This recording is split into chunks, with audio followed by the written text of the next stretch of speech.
Hello everyone. So today I am actually going to, show you something which is basically that there is this one thing that I noticed. So I don't know how many of you know this thing, but in Japan what there is a tunnel, okay? The name of that tunnel is Senken Tunnel, as you can already see here. This is the name of that tunnel, right? What is one of the thing that I'm going to tell you? It's actually going to surprise you a lot. It's basically that what is the most, you can say, the most coolest thing about this tunnel is that this tunnel basically starts from, as you can see here, if you look very closely, this is the Japanese island is distributed in two segments. Okay, this one is the Hokkaido and this one is like the main Japanese island, right? The Akita and Hokkaido, right? So in between here, if you will see very closely, this gap, as you can see, I'm actually following my cursor around here. This gap is 53 kilometers in distance, right? And this is whole sea. If you will look here, this is whole sea, right? So you might ask me that how the hell the bullet train basically travels through it. So I'm gonna actually tell you the reason. So the reason that how the hell these bullet trains actually travel through it is depends on, it is actually it depends on that how these trains actually travel through these tunnels. And I'm also going to tell you a very coolest thing, right? So before that, first of all, I have to show you the video that I was having. So if you will look, this is like the a normal video. If I don't have a YouTube Pro right now, but I will just try to like show you. This was the this is the train that I'm actually talking about. So okay, and I'm actually going to tell you a very simple fact also. It's like a cool fact. So these trains, when they travel at that fastest speed, as you can see, it is right now uncoupling. I have to show you the main part. The main part of this train journey is that if you will go uh, somewhere down here, I think. Yeah. So if you will watch here very closely, you will see that you know after this train this train basically goes through a tunnel, right? And in that tunnel you get very high speed internet, right? So my question is that you already know that, I mean, you might know or you might not know, but I have to tell you something that these the internet that we use, these electromagnetic waves cannot travel through water, because water is a very denser medium than air, because when we are talking on phone, or like when we are using our laptop and Wi-Fi and the cellular data that we are using, it basically goes through air to air, to your the closest tower. That if you're talking, let's say if you're using a cellular data, so what will happen is that if you're using a Wi-Fi, what will happen that Wi-Fi will basically travels to, if you're talking on a phone, that wave will basically travel through your to your closest tower, right? And then after that, there is a whole process that tower basically sends that signal to the mobile switching center. Every district has like mobile switching center, so that's how the whole internet works, right? But I'm going to show you a very surprising thing right now. Look at this. Okay, so if you will see here right now, this person, I'm basically, you know, if you just look at the video, they are basically, right now traveling through the. Okay, so if I'll show you here, just watch it very closely. So yeah, this is the part, as you can see that they're, crossing the Hokkaido through Shinken Tunnel, right? Which is between Hokkaido and Honshu. So how is it actually happening? Because if you think just from the engineering perspective also, because it's not just a tunnel on the surface level, okay, it's a tunnel beneath the seabed, on the seabed. Do you even imagine how difficult it is to actually make a full-fledged tunnel on the seabed? And the most difficult part is because if you know these tunnels, they have basically having air inside them, right? And they are actually on the seabed. which means that it's very hard to actually keep them on the seabed, knowing the fact that you cannot dip air in water. Because you know, if I have to tell you that, like you know, when we are kids, you know, we always used to do this one thing, you know, when we have a bucket, and then we take a mug, right, and then we try to dip that mug upside down, okay.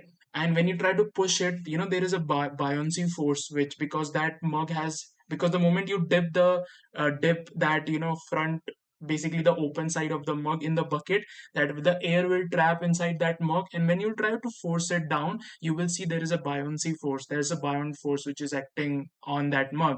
Now just imagine this whole tunnel, which is basically beneath the seabed, right? How the hell they were able to basically make it on that sea level, knowing the fact that you cannot, because this tunnel has full vacuum in it, okay. And to dip something, and to basically even to create the vacuum inside the tunnel, that is 53 kilometers long, because you also need to, you know, you also want to make sure the safety as well, right? So there is not, which means that in this tunnel there is not even a single, you know, you can say like hole or something, because that will basically, this tunnel will burst.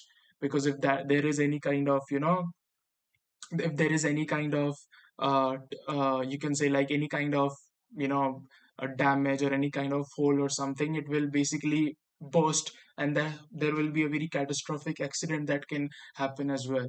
So how do they do it? And the most important part is that, you know, in this tunnel, if you will look at this person, you know, he is getting 4G inside the train, inside the tunnel. Now imagine that, when I already told you initial part of the video where I told you that, you know, when we use internet or when we use a cellular data, right, we are on the surface level. So the electromagnetic waves that travel in between, you know, towers and our phone, right, it goes through air, so the medium is air, right? But in water, because these tunnel are basically beneath the seabed, right? So if these tunnels are beneath the seabed, what will happen is that the electromagnetic waves cannot really travel through water. Why? Because water is like, I don't know, I don't really know what is the, you know, I don't really know what is the denser, how much denser it is. You know, water is like 20 times more denser than air, right? So which means that electromagnetic waves cannot travel through air, right? So in that case, what will happen? So there is a device called linear coaxial cable, right? So if I'll have to show you what is linear coaxial cable, I can, you know, uh, so linear coaxial cable are basically, you know, these cables are laid throughout the tunnel. And what is the most important fact about these thing is that these linear coaxial cables have, like if I have to show you in images, you know, this is how it really looks, right? This is an optical fiber basically, but these tunnels have linear coaxial cable, which means that these cables, you know, have holes in between them. Why? Because usually the optical fibers that, you know, goes like intercontinental optical fibers, that is goes between North America and Africa and Asia, right? Those cables does not have any hole. Why? Because you do not want to lose any signal, so those are fully trapped and the signal is trapped inside that cable. But this, because you have to, you know, travel through this tunnel, right? And waves cannot travel through water, because water is like 20 times, I think 14 or 20 times, I'm not sure about that number, but water is like 20 times more denser than air. So it will restrict the waves to go. And these tunnels, these are not like some random tunnels, right? These tunnels are laid 240 meters beneath the seabed.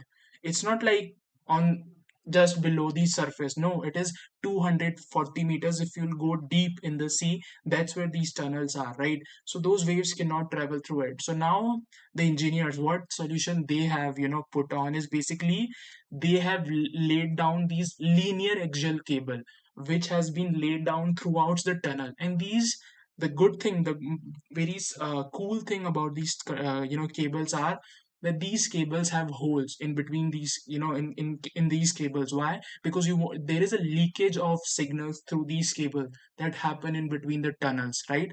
So because you want the person to use internet at a very high speed, so in that case, what you want the leakage of signal that happens through these cables. So if the leakage is happening, then the person who is in the train can really use the internet, right? So that's why these linear axial, if I'll just show you the video also, you know right now, look at here, they are crossing the, basically they are crossing the the tunnel right now. And I think it's a depth of 100 meters below the seabed also. And if you can see, it is completely pitch dark, right? So okay, so I try to show you that what is actually how do these tunnels, basically how do people use internet in these tunnels. There is a coaxial cable that is being laid down throughout the tunnel, and those cables have holes in between, in those cable. So there is a leakage of signals that happen through that cable. And then there are routers inside the trains, and those routers captures those signals that leaks through these axial cables. And when the moment they capture those signals through routers, and if you're sitting inside the train, you would be able to use internet at a very high speed. So that's what I wanted to show you. Thank you so much for watching. See you in next video.